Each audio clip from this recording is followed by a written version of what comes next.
Il y a 2 jours, l'ex-président Jair Bolsonaro avait rassemblé ses troupes sur Copacabana, une foule moins fournie que dans le passé, mais unie autour d'une idée, l'amnistie. L'amnistie pour les milliers de Brésiliens qui avaient été condamnés après les émeutes du 8 janvier 2023, ce jour où la démocratie brésilienne avait failli basculer. Fanny Lother, bonjour, on vous retrouve en direct de Rio. Arrêtons-nous d'abord sur l'image de dimanche, Jair Bolsonaro qui n'a pas fait le plein. Faut-il y voir un signe? Est-il en perte de vitesse, l'ex-président? Bonjour, oui, 18 000 personnes comptabilisées qui participaient à ce grand rassemblement attendu par Jair Bolsonaro. Et il espérait 500 000 manifestants, compatriotes avec lui sur cette fameuse plage de Copacabana qui se trouve juste derrière moi.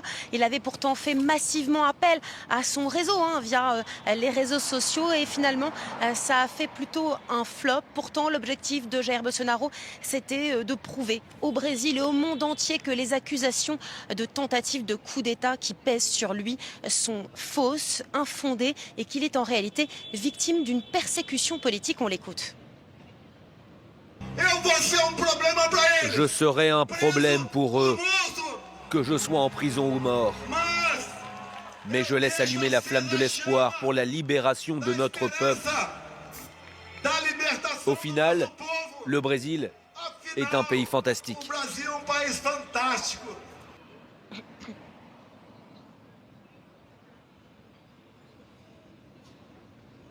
Ah oui, Jair Bolsonaro qui a réuni autour de lui beaucoup moins de soutien politique de taille qu'il y a un an, presque jour pour jour. On se souvient de marées humaines qui avaient envahi l'avenue principale de São Paulo ou de Rio. Et pour cause, depuis un an, eh bien, les chefs d'accusation sont tombés les uns après les autres, tout comme sa garde rapprochée des militaires de haut rang, mais aussi son aide de camp, Mauricio Cid, qui a été incarcéré en mai dernier et qui a commencé à beaucoup parler. C'est lui qui a révélé l'existence d'une tentative de coup d'État orchestrée, mandatée par Jair Bolsonaro. Le parquet brésilien a étudié pendant de nombreux mois, de nombreuses semaines, quelques 800 pages de preuves et de témoignages accumulés pendant ces 2 dernières années par la police fédérale, qui révélait même la tentative d'élimination du chef de l'État, Luiz Inácio Lula da Silva, et d'un juge de la Cour suprême, Alexandre de Moraes. Des accusations infondées, des preuves infondées pour les avocats de Jair Bolsonaro, pour qui leur client principal est tout à fait innocent. Et surtout, ces fameux assaillants du 8 janvier 2023 étaient tout simplement des manifestants là pour défendre la démocratie brésilienne. Est-ce que cette loi d'amnistie qui est en ce moment examinée au Parlement, Fanny, pourrait jouer en sa faveur? Oui, exactement. C'était tout l'objectif de cette manifestation, pouvoir faire pression sur la Chambre des députés à Brasilia pour que cette fameuse loi d'amnistie puisse être votée. Elle permettrait d'innocenter, de libérer, entre autres, quelques 200 manifestants qui auraient attaqué les institutions des 3 pouvoirs à Brasilia le 8 janvier 2023. Mais le problème, c'est que la faible mobilisation n'a pas vraiment convaincu les députés du centre. Ce sont eux qui vont pouvoir décider si la loi est votée ou non. Seul appui de taille de Jair Bolsonaro, le président de la Chambre des députés, fraîchement élu, Hugo Mota, et qui, il y a quelques jours à peine, dans une interview à la télé brésilienne, a minimisé la gravité des attaques de ce 8 janvier 2023. Une loi très importante pour Jair Bolsonaro, car elle permet de fortifier, de rebaser un petit peu la base de ses soutiens, de ses compatriotes, mais surtout, elle lui permettrait de pouvoir s'en servir s'il était condamné par la justice.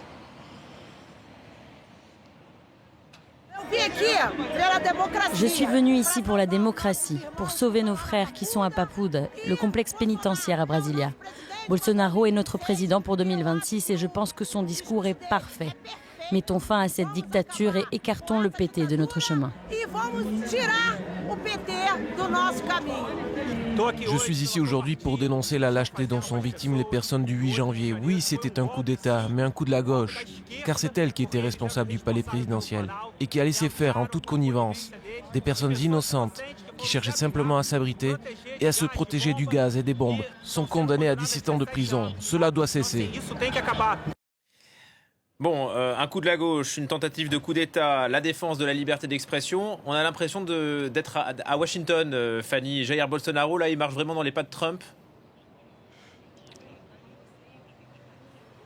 Oui, c'est le Trump tropical. Vous savez, c'était son surnom il y a quelques années. Évidemment, il veut absolument marcher dans les pas de son modèle nord-américain. Il faut dire que Donald Trump, c'est le retour triomphal après 4 années de déboires devant la justice, de déboires économiques. Il est revenu en force et c'est tout ce qu'espère Jair Bolsonaro, qui était très fier d'être invité à l'investiture présidentielle de Donald Trump en janvier dernier. Malheureusement, il n'a pas pu quitter le territoire. Il est interdit de passeport. C'est sa meilleure ambassadrice, Michelle Bolsonaro, sa femme, qui est allée sur place pour tenter d'obtenir le soutien de Donald Trump, qui est resté assez silencieux sur le sujet. Il faut dire que Jair Bolsonaro cumule plus de casseroles que son modèle, son mentor nord-américain. Ça devient de plus en plus difficile à défendre.